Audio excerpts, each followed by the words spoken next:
ನಮಸ್ಕಾರ ಗೆಳೆಯರಿ, stock market Kannada ಚಾನಲ್ಗೆ ಸ್ವಾಗತ ಸುಸ್ವಾಗತ.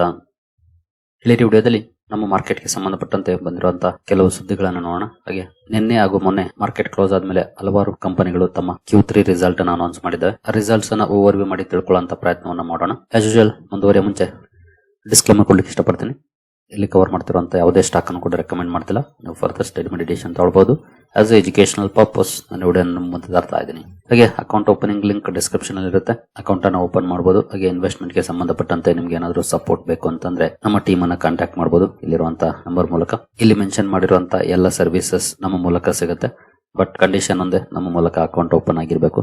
ಹಾಗಾಗಿ ಡಿಸ್ಕ್ರಿಪ್ಷನ್ ಅಲ್ಲಿರುವಂತಹ ಲಿಂಕ್ ಅನ್ನ ಬಳಸ್ಕೊಂಡು ಅಕೌಂಟ್ ಓಪನ್ ಮಾಡಿ ಕಾಂಟ್ಯಾಕ್ಟ್ ಮಾಡಿ. ಹಾಗೆ ಅಕೌಂಟ್ ಓಪನ್ ಮಾಡುವಾಗ ಏನಾದರೂ ಸಮಸ್ಯೆಗಳಾದ್ರೆ ಇದೇ ನಂಬರ್ಗೆ ಕಾಲ್ ಮಾಡಿ, ನಮ್ಮ ಟೀಮ್ ಇಂದ ಸಪೋರ್ಟ್ ಸಿಗುತ್ತೆ. ಈಗಲೇ ಸುದ್ದಿಗಳ ಕಡೆ ನಾವು ಬರೋದಾದ್ರೆ, ಈಗಾಗಲೇ ಹಿಂದಿನ ವಿಡಿಯೋದಲ್ಲಿ ಒಂದು ಅಪ್ಡೇಟ್ ಅನ್ನ ಕೊಟ್ಟಿದ್ದೆ. ಡೊನಾಲ್ಡ್ ಟ್ರಂಪ್ ಅವರು ಗ್ರೀನ್ಲ್ಯಾಂಡ್ ಡಿಸಿಷನ್ ಗೆ ಯುರೋಪಿಯನ್ ಯೂನಿಯನ್ ವಿರೋಧ ಮಾಡ್ತು ಅಂತ ಅವ್ರ ಮೇಲೆ 10% ಟ್ಯಾರಿಫ್ ಅನ್ನು ಅನೌನ್ಸ್ ಮಾಡಿದ್ದಾರೆ. ಫೆಬ್ರವರಿ 1ನೇ ತಾರೀಕಿಂದ ಜಾರಿಗೆ ಬರುತ್ತೆ ಅಂತ. ಈ ಬೆಳವಣಿಗೆಗಳ ನಂತರ ಯುರೋಪಿಯನ್ ಯೂನಿಯನ್ ಬಹುಶಃ ಟ್ರೇಡ್ ಡೀಲ್ ಗೆ ಸಂಬಂಧಪಟ್ಟಂತೆ ಅಂದ್ರೆ US ಜೊತೆಗಿನ ಟ್ರೇಡ್ ಡೀಲ್ ಮಾತುಕತೆಗಳನ್ನ ಸ್ಟಾಪ್ ಮಾಡಬಹುದು ಅನ್ನೋ ಸುದ್ದಿ ಬರ್ತಾ ಇದೆ. ಈಗ ನೋಡಬಹುದು, EU set to halt US trade deal over Trump's Greenland tariff threat. ಈಗ ಇನ್ನು ಟ್ಯಾರಿಫ್ ಜಸ್ಟ್ ಅನೌನ್ಸ್ ಮಾಡಿದ್ದಾರೆ ಅಷ್ಟೇ. ಫೆಬ್ರವರಿ 1ನೇ ತಾರೀಕಿಂದ ಜಾರಿಗೆ ಬರುತ್ತೆ ಅಂತ. ಇನ್ ಕೇಸ್ ಅಷ್ಟರಲ್ಲಿ ಏನಾದ್ರು ಆ ದೇಶಗಳು ಗ್ರೀನ್ಲ್ಯಾಂಡ್ ಬಗ್ಗೆ ಒಂದು ನಿಲುವನ್ನ ತಾಳಿ ಅಮೆರಿಕಾಗೆ ಸಪೋರ್ಟ್ ಮಾಡಿದ್ರೆ ಟ್ಯಾರಿಫ್ ಅನ್ನ ಹಾಕೋದಿಲ್ಲ. ಆ ರೀತಿಯಾಗಿ ಡೊನಾಲ್ಡ್ ಟ್ರಂಪ್ ಅವರು ಹೇಳಿರೋದು. ಜೊತೆಗೆ ಈಗಾಗಲೇ ಯುರೋಪಿಯನ್ ಯೂನಿಯನ್ ಕೂಡ ಮೀಟಿಂಗ್ ಅನ್ನ ಕರೆದಿದೆ.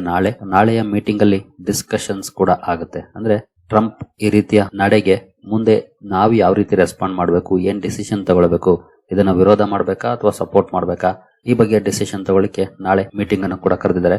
So may be next 48 hours ಬಹಳ ಇಂಪಾರ್ಟೆಂಟ್ ಆಗುತ್ತೆ ಜಿಯೋ ಪಾಲಿಟಿಕ್ಸ್ ಅಲ್ಲಿ. ಡೊನಾಲ್ಡ್ ಟ್ರಂಪ್ ಅಂತೂ ಒಂಥರ ವಿಚಿತ್ರ ವ್ಯಕ್ತಿ ಆಗಿದ್ದಾರೆ. ಅದೇನೋ ಚಿಕ್ಕ ಮಕ್ಕಳಿಗೆ ಗುಮ್ಮನ್ ತೋರಿಸಿ ಎದುರಿಸ್ತಿದ್ರಲ್ಲ, ಆ ರೀತಿ ಆಗಿದ್ದಾರೆ. ಎಲ್ಲದಕ್ಕೂ ಟ್ಯಾರಿಫ್ ಟ್ಯಾರಿಫ್ ಟ್ಯಾರಿಫ್ ಅಂತ. ಗೊತ್ತಿಲ್ಲ ಇದು ಎಲ್ಲಿಗೆ ತಗೊಂಡೋಗುತ್ತೆ ಜಿಯೋ ಪಾಲಿಟಿಕ್ಸ್ ಅನ್ನ, ಹಾಗೆ ಅಮೆರಿಕನ್ ಅಂತ ಕಾದು ನೋಡ್ಬೇಕಾಗಿದೆ. ಇನ್ನು ನೆಕ್ಸ್ಟ್ ಸುದ್ದಿ ಕಡೆ ನಾವು ಬರೋದಾದ್ರೆ, ಮತ್ತೆ ಇನ್ನೊಂದು ಸ್ಟೇಟ್ಮೆಂಟ್ ಬಂದಿದೆ ಟ್ರಂಪ್ ಅವರ ಹತ್ತಿರದ ವ್ಯಕ್ತಿಯಿಂದ. ಪೀಟರ್ ನವಾರೋ ಅವರ ಕಡೆಯಿಂದ ಬಂದಿರುವಂತಹ ಸ್ಟೇಟ್ಮೆಂಟ್. ಇವರು ಭಾರತವನ್ನ ಜಾಸ್ತಿ ವಿರೋಧಿಸ್ತಾರೆ. ತುಂಬಾ ದಿನದಿಂದ ಕೂಡ ವಿರೋಧ ಮಾಡ್ಕೊಂಡೇ ಬಂದಿರುವಂತಹ ವ್ಯಕ್ತಿ. ಚಾಟ್ GPT ಬಗ್ಗೆ ಹಾಗೂ AI ಬಗ್ಗೆ ಮಾತಾಡಿದ್ದಾರೆ. ನೋಡಬಹುದು. Why are Americans paying for AI in India? Trump aide Navarro's fresh rant targets chat GPT power use. ಅಂದ್ರೆ ಭಾರತ ಹಾಗೂ ಚೀನಾದಲ್ಲಿ ಚಾಟ್ GPT ಯನ್ನ ಜನ ಬಳಸ್ತಿದ್ದಾರೆ, ಆದ್ರೆ ಅದಕ್ಕೆ ಅಮೆರಿಕದ ಪವರ್ ಯೂಸ್ ಆಗ್ತಿದೆ ಅಂತ ಹೇಳಿದ್ದಾರೆ. ಅಂದ್ರೆ ಎಲೆಕ್ಟ್ರಿಸಿಟಿ. ಯಾಕೆಂದ್ರೆ ಇವರ ಡೇಟಾ ಸೆಂಟರ್ಸ್ ಅಲ್ಲಿದ್ದಾವೆ. ಡೇಟಾ ಸೆಂಟರ್ಸ್ ಅಲ್ಲಿ ಪವರ್ ಬಳಕೆ ಆಗುತ್ತೆ. ಬಟ್ ಚಾಟ್ GPT ಏನ್ ಫ್ರೀ ಆಗಿ ಪವರ್ ಬಳಕೆ ಮಾಡೋದಿಲ್ವಲ್ಲ. ಈ ಮಾತುಗಳನ್ನ ಕೇಳಿದ್ರೆ ಟ್ರಂಪ್ ಸುತ್ತಮುತ್ತ ಇರೋರೆಲ್ಲ ಹುಚ್ಚರ್ಸಂತೆ ಆಗ್ಬಿಟ್ಟಿದೆ. ಅವರ ಸ್ಟೇಟ್ಮೆಂಟ್ ಗಳನ್ನ ನೋಡಿದ್ರೆ ಹಂಗ ಅನಿಸ್ತಾ ಇದೆ. ನಮ್ಮ ಭಾರತ ಕೂಡ ಈಗಾಗಲೇ ಭಾರತ ಸರ್ಕಾರ ನಮ್ಮ ಭಾರತದಲ್ಲಿ ಜನರೇಟ್ ಆಗುವಂತ ಡೇಟಾನ ಭಾರತದಲ್ಲಿ ಸ್ಟೋರ್ ಮಾಡಬೇಕು, ಭಾರತದ ಡೇಟಾ ಸೆಂಟರ್ಸ್ ಅನ್ನೇ ಬಳಸ್ಕೊಳ್ಬೇಕು ಅಂತ ಈಗಾಗಲೇ ಆರ್ಡರ್ ಮಾಡಿದೆ. ಹಲವಾರು ಕಂಪನಿಗಳು ಭಾರತದಲ್ಲಿ ಡೇಟಾ ಸೆಂಟರ್ಸ್ ಸ್ಥಾಪನೆ ಮಾಡ್ತಿದ್ದಾವೆ. ಓಕೆ, ಇವತ್ತಲ್ಲ ನಾಳೆ ಅವುಗಳು ಇಲ್ಲೇ ಸ್ಟಾರ್ಟ್ ಆಗ್ತವೆ. ಬಟ್ ಇವರ ಹೇಳಿಕೆ ನೋಡಿದ್ರೆ ಒಂಥರ ವಿಚಿತ್ರದ ಹೇಳಿಕೆ ಅನ್ಸುತ್ತೆ. ಸರಿನಪ್ಪ, ಕ್ಲೋಸ್ ಮಾಡಿ, ಯಾಕೆ ಕೊಡ್ತೀರಿ ಚಾಟ್ GPT ಇಲ್ಲಿ ಅಂತ ಯಾರಾದ್ರೂ ಕೇಳಿದ್ರೆ, ಬೇರೆ ಯಾವ್ದಾದ್ರು ಬಳಸ್ತೀವಿ ಅಂತ ಏನ್ ಹೇಳ್ತಾರೆ ಇವರು? ಬಳಸೋರ್ಗಂತೂ ಸ್ವಾತಂತ್ರ್ಯ ಇದೆ, ಏನಿದೆ ಬೇಕು ಅಂತ ಏನಿಲ್ವಲ್ಲ. ಲಾಸ್ ಯಾರಿಗೆ ಬಳಸದೇ ಇದ್ರೆ ಸುಮ್ಮನೆ ಬೇಕಾಬಿಟ್ಟಿ ಮಾತಾಡ್ತಾ ಇದಾರೆ. ಒಂಥರ ಹುಚ್ಚರ ಸಂತೆನೆ ಆಗಿರೋದು ಟ್ರಂಪ್ ಸುತ್ತಮುತ್ತ ಇರೋರಲ್ಲಿ ಈ ಸ್ಟೇಟ್ಮೆಂಟ್ ಗಳನ್ನ ನೋಡ್ತಾ ಇದ್ರೆ ಸದ್ಯದ ಮಟ್ಟಿಗೆ. ಇನ್ನು ನೆಕ್ಸ್ಟ್ ಸುದ್ದಿ ಕಡೆ ನಾವು ಬರೋದಾದ್ರೆ, CG ಪವರ್. ನಿಮ್ಗೆಲ್ರಿಗೂ ಗೊತ್ತಿದೆ CG ಪವರ್ ಸೆಮಿಕಂಡಕ್ಟರ್ ಸೆಗ್ಮೆಂಟ್ ಅಲ್ಲಿ ಕೆಲಸ ಮಾಡುತ್ತೆ.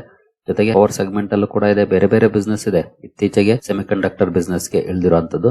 ಈಗ ಡೇಟಾ ಸೆಂಟರ್ ಸೆಗ್ಮೆಂಟ್ ಗೆ ಸಂಬಂಧಪಟ್ಟಂತೆ ಒಂದು ಬಿಗ್ ಆರ್ಡರ್ ನ ಪಡ್ಕೊಂಡಿದೆ.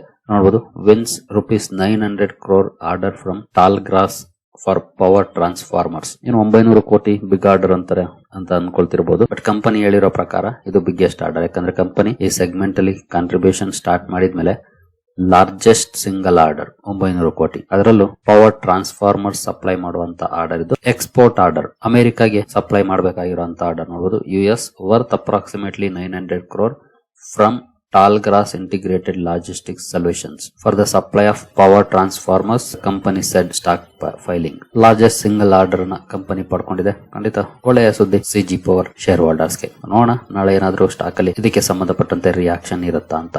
ಇನ್ನು ಕೆಲವು ಕಂಪನಿಗಳ ರಿಸಲ್ಟ್ ಅನ್ನ ಓವರ್ ವ್ಯೂ ಮಾಡಿ ನೋಡೋದಾದ್ರೆ, L&T ಫೈನಾನ್ಸ್ ಮೊನ್ನೆ ರಿಸಲ್ಟ್ ಅನ್ನು ಅನೌನ್ಸ್ ಮಾಡಿದೆ. ಅಂದ್ರೆ ಶುಕ್ರವಾರ ರಿಸಲ್ಟ್ ಬಂದಿರುವಂತದ್ದು. ಇದು may be after market hours ಬಂದಿದೆ ಅನ್ಕೊಳ್ತೀನಿ. ನೋಡಬಹುದು ಪರ್ಫಾರ್ಮೆನ್ಸ್ ಅನ್ನ ಡೀಸೆಂಟ್ ಇಂಪ್ರೂವ್ಮೆಂಟ್ ಇದೆ. ಇಯರ್ಲಿ ಆಗ್ಬೋದು ಅಥವಾ ಕ್ವಾರ್ಟರ್ಲಿ ಆಗ್ಬೋದು. ಸೇಲ್ಸ್ ಅಲ್ಲಿ, ಎಬಿಟ್ ಅಲ್ಲಿ ಪರ್ಫಾರ್ಮೆನ್ಸ್ ಡೀಸೆಂಟ್ ಇಂಪ್ರೂವ್ ಆಗಿದೆ. ನೆಟ್ ಪ್ರಾಫಿಟ್ ಅಲ್ಲೂ ಕೂಡ ಡೀಸೆಂಟ್ ಇಂಪ್ರೂವ್ಮೆಂಟ್ ನೋಡ್ಲಿಕ್ಕೆ ಸಿಕ್ಕಿದೆ. ಈ ಸಲ ಹಂಗ್ ನೋಡಿದ್ರೆ 28 ಕೋಟಿ ಎಕ್ಸೆಪ್ಷನಲ್ ಐಟಮ್ಸ್ ಮೈನಸ್ ಆಗಿದೆ. ಬಟ್ ಸ್ಟಿಲ್ ಕಂಪನಿಯ ಪರ್ಫಾರ್ಮೆನ್ಸ್ ಚೆನ್ನಾಗಿದೆ. ಇಯರ್ಲಿ ಕ್ವಾರ್ಟರ್ಲಿ ಎರಡು ಕಡೆ ಒಳ್ಳೆ ಪರ್ಫಾರ್ಮೆನ್ಸ್ ನೋಡ್ಲಿಕ್ಕೆ ಸಿಕ್ಕಿದೆ. L&T ಫೈನಾನ್ಸ್ ಅನ್ನ ನಾಳೆ ವಾಚ್ ಮಾಡಬಹುದು, ಯಾವ ರೀತಿ ರಿಯಾಕ್ಷನ್ ಬರುತ್ತೆ ಈ ನಂಬರ್ಸ್ಗೆ ಅಂತ. ಏನೋ ರಿಲಯನ್ಸ್ ಇಂಡಸ್ಟ್ರೀಸ್ ನಂಬರ್ಸ್ ಅನ್ನ ಈಗಾಗಲೇ ನಿನ್ನೆ ವಿಡಿಯೋದಲ್ಲಿ ಕವರ್ ಮಾಡಿದೀನಿ. ಒಂದ್ಸಲ ಬೇಕಿದ್ರೆ ಹೈಲೈಟ್ಸ್ ಅನ್ನ ನೋಡ್ಕೊಳ್ಬಹುದು. ಇಲ್ಲೂ ಡಿಸೆಂಟ್ ಪರ್ಫಾರ್ಮೆನ್ಸ್ ಇದೆ, ನೋಡೋಣ ಮಾರ್ಕೆಟ್ ಯಾವ ರೀತಿ ರಿಯಾಕ್ಟ್ ಮಾಡುತ್ತೆ ಅಂತ. ನಂತರ SML ಮಹೀಂದ್ರಾ, ಈ ಮುಂಚೆ SML ಐಸೂಜು ಅಂತ ಇತ್ತು, ಇದು ಈಗ ಮಹೀಂದ್ರಾ ಗ್ರೂಪ್ ಅಕ್ವೈರ್ ಮಾಡ್ಕೊಂಡ್ಮೇಲೆ SML ಮಹೀಂದ್ರಾ ಅಂತ ಆಗಿದೆ. ಪರ್ಫಾರ್ಮೆನ್ಸ್ ನೋಡಬಹುದು, ಕ್ವಾರ್ಟರ್ಲಿ ಸ್ವಲ್ಪ ಡೌನ್ ಇದೆ, ಸೇಲ್ಸ್ ಅಲ್ಲಿ ಇಯರ್ಲಿ ಚೆನ್ನಾಗಿ ಇಂಪ್ರೂವ್ ಆಗಿದೆ. ಹಾಗೆ ಹೆಬಿಟ್ ಅಲ್ಲೂ ಕೂಡ ಆಲ್ಮೋಸ್ಟ್ ಫ್ಲಾಟ್ ಅಥವಾ ಸ್ಲೈಟ್ಲಿ ಡೌನ್ ಇದೆ. ಇಯರ್ಲಿ ತುಂಬಾ ಚೆನ್ನಾಗಿ ಇಂಪ್ರೂವ್ ಆಗಿದೆ. ನೆಟ್ ಪ್ರಾಫಿಟ್ ಅಲ್ಲೂ ಕೂಡ ಕ್ವಾರ್ಟರ್ಲಿ ಡೌನ್ ಇದೆ, ಇಯರ್ಲಿ ಅಪ್ ಆಗಿದೆ. ಈ ರೀತಿ ಪರ್ಫಾರ್ಮೆನ್ಸ್ ಅನ್ನು ಮಾಡಿದೆ. ಕ್ವಾರ್ಟರ್ಲಿ ಸ್ವಲ್ಪ ಅಂಡರ್ ಪರ್ಫಾರ್ಮೆನ್ಸ್ ಇದೆ, ಬಟ್ ಇಯರ್ಲಿ ಒಳ್ಳೆ ಇಂಪ್ರೂವ್ಮೆಂಟ್ ಇದೆ. SML ಮಹೀಂದ್ರಾನು ಕೂಡ ವಾಚ್ ಮಾಡಬಹುದು ಯಾವ ರೀತಿ ಇರುತ್ತೆ ಇದಕ್ಕೆ ರಿಯಾಕ್ಷನ್ ಅಂತ. ನಂತರ ಬಜಾಜ್ ಹೆಲ್ತ್ ಕೇರ್ ಪರ್ಫಾರ್ಮೆನ್ಸ್ ನೋಡೋದು, ಇಲ್ಲೂ ಕೂಡ ಇಯರ್ಲಿ ಕ್ವಾರ್ಟರ್ಲಿ ಎರಡು ಕಡೆ ಕಂಪನಿ ಪರ್ಫಾರ್ಮೆನ್ಸ್ ಚೆನ್ನಾಗಿದೆ. ನಂತರ ಎಬಿಟ್ ಅಲ್ಲೂ ಕೂಡ ಒಳ್ಳೆ ಪರ್ಫಾರ್ಮೆನ್ಸ್ ಇದೆ. ನೆಟ್ ಪ್ರಾಫಿಟ್ ಅಲ್ಲೂ ಕೂಡ ಒಳ್ಳೆ ಪರ್ಫಾರ್ಮೆನ್ಸ್ ಇದೆ ನೋಡಬಹುದು. ಏನು ನಿನ್ನೆ ರಿಸಲ್ಟ್ ಅನೌನ್ಸ್ ಮಾಡಿರುವಂತಹ ಕಂಪನಿಗಳ ಕಡೆ ಬಂದ್ರೆ ಕ್ಯಾನ್ ಫಿನ್ ಹೋಮ್ಸ್ ನಿನ್ನೆ ರಿಸಲ್ಟ್ ಅನ್ನು ಅನೌನ್ಸ್ ಮಾಡಿದೆ. ನಾಳೆ ರಿಯಾಕ್ಷನ್ ನೋಡ್ಲಿಕ್ಕೆ ಸಿಗುತ್ತೆ. ಕ್ವಾರ್ಟರ್ಲಿ ಸ್ವಲ್ಪ ಮಟ್ಟಿಗೆ ಇಂಪ್ರೂವ್ಮೆಂಟ್ ಇದೆ, ಇಯರ್ಲಿ 9% ಅಪ್ ಆಗಿದೆ. ಎಬಿಟ್ ಅಲ್ಲೂ ಕೂಡ ಕ್ವಾರ್ಟರ್ಲಿ ಕೂಡ ಇಂಪ್ರೂವ್ಮೆಂಟ್ ಇದೆ, ಇಯರ್ಲಿ ಕೂಡ ಇಂಪ್ರೂವ್ಮೆಂಟ್ ಇದೆ. ನೆಟ್ ಪ್ರಾಫಿಟ್ ಅಲ್ಲೂ ಕೂಡ ಇಯರ್ಲಿ ಕ್ವಾರ್ಟರ್ಲಿ ಎರಡು ಕಡೆ ಇಂಪ್ರೂವ್ಮೆಂಟ್ ಇದೆ. ಒಳ್ಳೆ ಪರ್ಫಾರ್ಮೆನ್ಸ್ ಅನ್ನೇ ಮಾಡಿದೆ ಕ್ಯಾನ್ ಫಿನ್ ಹೋಮ್ಸ್. ಎಷ್ಟಾಕನ್ನು ಕೂಡ ವಾಚ್ ಮಾಡಬಹುದು ನಾಳೆ ಯಾವ ರೀತಿ ಇರುತ್ತೆ ಪರ್ಫಾರ್ಮೆನ್ಸ್ ಅಂತ. ನಂತರ ನೆಟ್ವೆಬ್ ಟೆಕ್ನಾಲಜೀಸ್ ಅಲ್ಲಿ ಸಾಲಿಡ್ ಪರ್ಫಾರ್ಮೆನ್ಸ್ ನೋಡ್ಲಿಕ್ಕೆ ಸಿಕ್ಕಿದೆ. ಖಂಡಿತ ನಾಳೆ ಅಪ್ಪರ್ ಸರ್ಕ್ಯೂಟ್ ಪರ್ಫಾರ್ಮೆನ್ಸ್ ಬಂದರೂ ಕೂಡ ಆಶ್ಚರ್ಯ ಪಡುವಂತದ್ದೇನಿಲ್ಲ, ಆ ರೀತಿಯ ನಂಬರ್ಸ್ ಇದೆ. ಯಾಕಂದ್ರೆ ನೋಡಬಹುದು, ಹಿಂದಿನ ವರ್ಷ 334 ಕೋಟಿ ಇತ್ತು ರೆವಿನ್ಯೂ, ಹಿಂದಿನ ಕ್ವಾರ್ಟರ್ಲಿ 304 ಕೋಟಿ, ಈಗ 805 ಕೋಟಿಗೆ ತಲುಪಿದೆ. ಇಯರ್ ಆನ್ ಇಯರ್ 141% ಅಪ್ ಆಗಿದೆ. ಕ್ವಾರ್ಟರ್ ಆನ್ ಕ್ವಾರ್ಟರ್ ಅಂತೂ ತುಂಬಾನೇ ಜಾಸ್ತಿ ಅಂತಾನೆ ಹೇಳ್ಬೋದು. ಅಂದ್ರೆ 150-160% ಅಪ್ ಆಗಿದೆ ಪರ್ಫಾರ್ಮೆನ್ಸ್. ಸಾಲಿಡ್ ಪರ್ಫಾರ್ಮೆನ್ಸ್ ನೋಡ್ಲಿಕ್ಕೆ ಸಿಕ್ಕಿದೆ ಸೇಲ್ಸ್ ಅಲ್ಲಿ. ಎಬಿಟ್ ಅಲ್ಲೂ ಕೂಡ ನೋಡಬಹುದು 43 ಕೋಟಿ, 45 ಕೋಟಿ, ಈಗ 97 ಕೋಟಿ ಅಥವಾ ನಿಯರ್ಲಿ 98 ಕೋಟಿಯನ್ನ ರಿಪೋರ್ಟ್ ಮಾಡಿದೆ ಕಂಪನಿ. ಅಂದ್ರೆ ಮೋರ್ ದನ್ ಡಬಲ್ ಆಗಿದೆ. ಇಯರ್ಲಿ ಆಗ್ಬೋದು ಅಥವಾ ಕ್ವಾರ್ಟರ್ಲಿ ಆಗ್ಬೋದು ಎಬಿಟ್. ನೆಟ್ ಪ್ರಾಫಿಟ್ ಅಲ್ಲೂ ಕೂಡ ಅಷ್ಟೇ, ಇಲ್ಲೂ ಕೂಡ ಮೋರ್ ದನ್ ಡಬಲ್ ಅಥವಾ 1.5 ಪಟ್ಟಾಗಿದೆ ಅಂತಾನೆ ಹೇಳ್ಬೋದು. 147% ಅಪ್ ಆಗಿದೆ ಇಯರ್ಲಿ. ಕ್ವಾರ್ಟರ್ಲಿ ಕೂಡ ಅಷ್ಟೇ, ಅಲ್ಲೂ ಕೂಡ ಸಾಲಿಡ್ ಪರ್ಫಾರ್ಮೆನ್ಸ್ ನೋಡ್ಲಿಕ್ಕೆ ಸಿಕ್ಕಿದೆ. ಸೊ ನೆಟ್ವೆಬ್ ಟೆಕ್ನಾಲಜೀಸ್ ತುಂಬಾ ಒಳ್ಳೆ ಪರ್ಫಾರ್ಮೆನ್ಸ್ ಅನ್ನು ಮಾಡಿದೆ. Q3 ನಲ್ಲಿ ಸ್ಟಾಕ್ ಅನ್ನು ವಾಚ್ ಮಾಡಬಹುದು ಯಾವ ರೀತಿ ಇರುತ್ತೆ ರಿಯಾಕ್ಷನ್ ನಾಳೆ ಅಂತ. ನಂತರ ರೋಸಾರಿ ಬಯೋಟೆಕ್ ಪರ್ಫಾರ್ಮೆನ್ಸ್ ನೋಡಬಹುದು. ಕ್ವಾರ್ಟರ್ಲಿ ಸ್ವಲ್ಪ ಡೌನ್ ಇದೆ, ಇಯರ್ಲಿ ಇಂಪ್ರೂವ್ಮೆಂಟ್ ಇದೆ. ಎಬಿಟ್ ಅಲ್ಲಿ ಅಗೇನ್ ಕ್ವಾರ್ಟರ್ಲಿ ಡೌನ್ ಇದೆ, ಇಯರ್ಲಿ ಸ್ಲೈಟ್ಲಿ ಅಪ್ ಆಗಿದೆ. ನೆಟ್ ಪ್ರಾಫಿಟ್ ಅಲ್ಲೂ ಕೂಡ ಕ್ವಾರ್ಟರ್ಲಿ ಡೌನ್ ಇದೆ, ಇಯರ್ಲಿ 3% ಅಪ್ ಆಗಿದೆ. ಈ ರೀತಿಯ ಪರ್ಫಾರ್ಮೆನ್ಸ್ ಅನ್ನು ಮಾಡಿದೆ. ಸಿಂಗಲ್ ಡಿಜಿಟ್ ಗ್ರೋತ್ ನೋಡ್ಲಿಕ್ಕೆ ಸಿಕ್ಕಿದೆ ರೋಸಾರಿ ಬಯೋಟೆಕ್ ಅಲ್ಲಿ. ಈ ಸ್ಟಾಕ್ ಅನ್ನು ಸಹ ವಾಚ್ ಮಾಡಬಹುದು ನಾಳೆ ಯಾವ ರೀತಿ ಇರುತ್ತೆ ಮಾರ್ಕೆಟ್ ರಿಯಾಕ್ಷನ್ ಅಂತ. ನಂತರ ಯುಕೋ ಬ್ಯಾಂಕ್ ಪರ್ಫಾರ್ಮೆನ್ಸ್ ನೋಡಬಹುದು. ಇಯರ್ ಆನ್ ಇಯರ್ 7% ಅಪ್ ಆಗಿದೆ ಸೇಲ್ಸ್. ಕ್ವಾರ್ಟರ್ಲಿ ಕೂಡ ಸ್ಲೈಟ್ಲಿ ಅಪ್ ಆಗಿದೆ. ಎಬಿಟ್ ಅಲ್ಲಿ ಪರ್ಫಾರ್ಮೆನ್ಸ್ ಇಯರ್ಲಿ ಕ್ವಾರ್ಟರ್ಲಿ ಎರಡು ಕಡೆ ಇಂಪ್ರೂವ್ ಆಗಿದೆ. ನೆಟ್ ಪ್ರಾಫಿಟ್ ಅಲ್ಲೂ ಕೂಡ ಒಳ್ಳೆ ಪರ್ಫಾರ್ಮೆನ್ಸ್ ನೋಡ್ಲಿಕ್ಕೆ ಸಿಕ್ಕಿದೆ. ಇದೊಂದು ಬ್ಯಾಂಕ್ ಆಗಿರೋದ್ರಿಂದ NPS ಒಂದ್ಸಲ ಚೆಕ್ ಮಾಡ್ಕೊಳ್ಳಿ. ನಂತರ HDFC ಬ್ಯಾಂಕ್ ನ ನಂಬರ್ಸ್ ಅನ್ನು ಕೂಡ ಈಗಾಗಲೇ ಕವರ್ ಮಾಡಿದೀನಿ ನಿನ್ನೆ ವಿಡಿಯೋದಲ್ಲಿ. ಈ ರೀತಿಯ ಪರ್ಫಾರ್ಮೆನ್ಸ್ ಅನ್ನ ಮಾಡಿದೆ. ಸ್ಟಾಕ್ ಅನ್ನು ವಾಚ್ ಮಾಡಬಹುದು ಯಾವ ರೀತಿ ಇರುತ್ತೆ ರಿಯಾಕ್ಷನ್ ಈ ರಿಸಲ್ಟ್ ಗೆ ಅಂತ. ಇದರಲ್ಲಿ ಬೆಟರ್ ಪರ್ಫಾರ್ಮೆನ್ಸ್ ಇದೆ, ನೋಡೋಣ ಯಾವ ರೀತಿ ರಿಯಾಕ್ಷನ್ ಇರುತ್ತೆ ಅಂತ. ಇನ್ನು ICICI ಬ್ಯಾಂಕ್ ಕೂಡ compare to HDFC bank and ICICI bank, HDFC bank better performance ಮಾಡಿದೆ ಅಂತ ನನಗನ್ಸುತ್ತೆ ಪರ್ಸನಲಿ. ಬಟ್ ನೋಡೋಣ ಮಾರ್ಕೆಟ್ ಯಾವ ರೀತಿ ರಿಯಾಕ್ಟ್ ಮಾಡುತ್ತೆ ಅಂತ. ಹೈಲೈಟ್ಸ್ ಅನ್ನ ನೋಡಬಹುದು. ICICI ಬ್ಯಾಂಕ್ ಅಲ್ಲಿ ಒಂದೇ ಒಂದು ಥಿಂಗ್ ಏನಂತಂದ್ರೆ ಪ್ರಾವಿಷನಿಂಗ್ ಜಾಸ್ತಿ ಆಗಿತ್ತು. ನಿನ್ನೆ ವಿಡಿಯೋದಲ್ಲಿ ಈಗಾಗಲೇ ಮೆನ್ಷನ್ ಮಾಡಿದ್ದೀನಿ, ಅದನ್ನ ನೋಡೋಣ ಮಾರ್ಕೆಟ್ ಯಾವ ರೀತಿ ರಿಯಾಕ್ಟ್ ಮಾಡುತ್ತೆ ಅಂತ. ನಂತರ JK ಸಿಮೆಂಟ್ಸ್ ಪರ್ಫಾರ್ಮೆನ್ಸ್ ನೋಡಬಹುದು. ಇಯರ್ಲಿ ಕ್ವಾರ್ಟರ್ಲಿ ಎರಡು ಕಡೆ ಸೇಲ್ಸ್ ಅಲ್ಲಿ ಒಳ್ಳೆ ಪರ್ಫಾರ್ಮೆನ್ಸ್ ಇದೆ. ನೆಟ್ ಪ್ರಾಫಿಟ್ ಅಲ್ಲೂ ಕೂಡ ಒಳ್ಳೆ ಪರ್ಫಾರ್ಮೆನ್ಸ್ ನೋಡ್ಲಿಕ್ಕೆ ಸಿಕ್ಕಿದೆ. ಹಾಗೆ ಎಬಿಟ್ ಅಲ್ಲಿ ಒಳ್ಳೆ ಪರ್ಫಾರ್ಮೆನ್ಸ್ ನೋಡ್ಲಿಕ್ಕೆ ಸಿಕ್ಕಿದೆ. ನೆಟ್ ಪ್ರಾಫಿಟ್ ಅಲ್ಲಿ ಪರ್ಫಾರ್ಮೆನ್ಸ್ ಇಲ್ಲಿ ನಂಬರ್ಸ್ ಅನ್ನು ನೋಡಿದ್ರೆ ಕ್ವಾರ್ಟರ್ಲಿ ಇಂಪ್ರೂವ್ ಆಗಿದೆ, ಇಯರ್ಲಿ ಡೌನ್ ಇದೆ.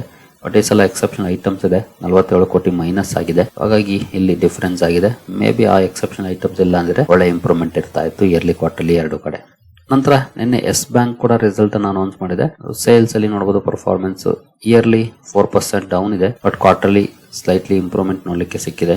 ಎಬಿಟ್ ಅಲ್ಲೂ ಕೂಡ ಇಯರ್ಲಿ ಡೌನ್ ಇದೆ, ಕ್ವಾರ್ಟರ್ಲಿ ಇಂಪ್ರೂವ್ ಆಗಿದೆ. ಬಟ್ ನೆಟ್ ಪ್ರಾಫಿಟ್ ಅಲ್ಲಿ ಒಳ್ಳೆ ಪರ್ಫಾರ್ಮೆನ್ಸ್ ಇದೆ. ಅಂದ್ರೆ ಪ್ರಾವಿಷನಿಂಗ್ ಕಡಿಮೆ ಆಗಿದೆ ಈ ಸಲ. ಪ್ರಾವಿಷನಿಂಗ್ ಕಡಿಮೆ ಆಗಿರೋದಕ್ಕೆ ನೆಟ್ ಪ್ರಾಫಿಟ್ ತುಂಬಾ ಚೆನ್ನಾಗಿ ಇಂಪ್ರೂವ್ ಆಗಿದೆ. ಪ್ರತಿ ಸಲ ಎಸ್ ಬ್ಯಾಂಕ್ ನಂಬರ್ಸ್ ಅಲ್ಲಿ ಪ್ರಾವಿಷನಿಂಗ್ ಕ್ರೂಷಿಯಲ್ ರೋಲ್ ಆಗ್ತಿತ್ತು, ಆದ್ರೆ ಈ ಸಲ ಪ್ರಾವಿಷನಿಂಗ್ ಕಡಿಮೆ ಆಗಿದೆ. ಹಾಗಾಗಿ ನೆಟ್ ಪ್ರಾಫಿಟ್ ಅಲ್ಲಿ ಒಳ್ಳೆ ಇಂಪ್ರೂವ್ಮೆಂಟ್ ಇದೆ ನೋಡಬಹುದು. 619, 624, ಈಗ 957 ಕೋಟಿ ಆಗಿದೆ. ಒಳ್ಳೆ ಲಾಭವನ್ನ ಎಸ್ ಬ್ಯಾಂಕ್ ಮಾಡಿದೆ. ನೋಡೋಣ ನಾಳೆ ಮಾರ್ಕೆಟ್ ಯಾವ ರೀತಿ ರಿಯಾಕ್ಟ್ ಮಾಡುತ್ತೆ ಅಂತ. ನಂತರ RBL ಬ್ಯಾಂಕ್ ಅಲ್ಲೂ ಕೂಡ ನೋಡಬಹುದು ಸಿಂಗಲ್ ಡಿಜಿಟ್ ಗ್ರೋತ್ ನೋಡ್ಲಿಕ್ಕೆ ಸಿಕ್ಕಿದೆ ಸೇಲ್ಸ್ ಅಲ್ಲಿ. ಎಬಿಟ್ ಅಲ್ಲಿ ಕೂಡ ಇಯರ್ಲಿ ಒಳ್ಳೆ ಪರ್ಫಾರ್ಮೆನ್ಸ್ ಇದೆ, ಕ್ವಾರ್ಟರ್ಲಿ ಸ್ವಲ್ಪ ಮಟ್ಟಿಗೆ ಡೌನ್ ಇದೆ. ನೆಟ್ ಪ್ರಾಫಿಟ್ ಅಲ್ಲಿ ಇಯರ್ಲಿ ಕ್ವಾರ್ಟರ್ಲಿ ಎರಡು ಕಡೆ ಒಳ್ಳೆ ಪರ್ಫಾರ್ಮೆನ್ಸ್ ಇದೆ. RBL ಬ್ಯಾಂಕ್ ಕೂಡ ಒಳ್ಳೆ ಪರ್ಫಾರ್ಮೆನ್ಸ್ ಅನ್ನೇ ಮಾಡಿದೆ. ನೋಡೋಣ ಮಾರ್ಕೆಟ್ ಯಾವ ರೀತಿ ರಿಯಾಕ್ಟ್ ಮಾಡುತ್ತೆ ಅಂತ. ಸರಿಗಳೇ, ಈ ಎಲ್ಲ ಅಪ್ಡೇಟ್ಸ್ ನಿಮಗೆ ಇಷ್ಟ ಆಗಿದೆ ಅನ್ಕೊಳ್ತೀನಿ. ಹಾಗೆ ಅಕೌಂಟ್ ಓಪನಿಂಗ್ ಲಿಂಕ್ ಡಿಸ್ಕ್ರಿಪ್ಷನ್ ಅಲ್ಲಿ ಇರುತ್ತೆ. ಇಂಟ್ರೆಸ್ಟ್ ಇರೋರು ಅಕೌಂಟ್ ಓಪನ್ ಮಾಡಬಹುದು. ಹಾಗೆ ಇನ್ವೆಸ್ಟ್ಮೆಂಟ್ ಗೆ ಸಂಬಂಧಪಟ್ಟಂತೆ ಏನಾದರೂ ಸಪೋರ್ಟ್ ಬೇಕಿದ್ರೆ ಕಾಂಟ್ಯಾಕ್ಟ್ ಮಾಡಬಹುದು. ನಮ್ಮ ಟೀಮ್ ಇಂದ ನಿಮಗೆ ಸಪೋರ್ಟ್ ಕೂಡ ಸಿಗುತ್ತೆ. ಬಟ್ ಅಕೌಂಟ್ ಓಪನ್ ಮಾಡಿ ಆನಂತರ ಕಾಂಟ್ಯಾಕ್ಟ್ ಮಾಡಿ. ಮುಂದಿನ ವಿಡಿಯೋದಲ್ಲಿ ಸಿಗೋಣ. ಅಲ್ಲಿವರೆಗೂ ಜೈ ಹಿಂದ್, ಜೈ ಕರ್ನಾಟಕ.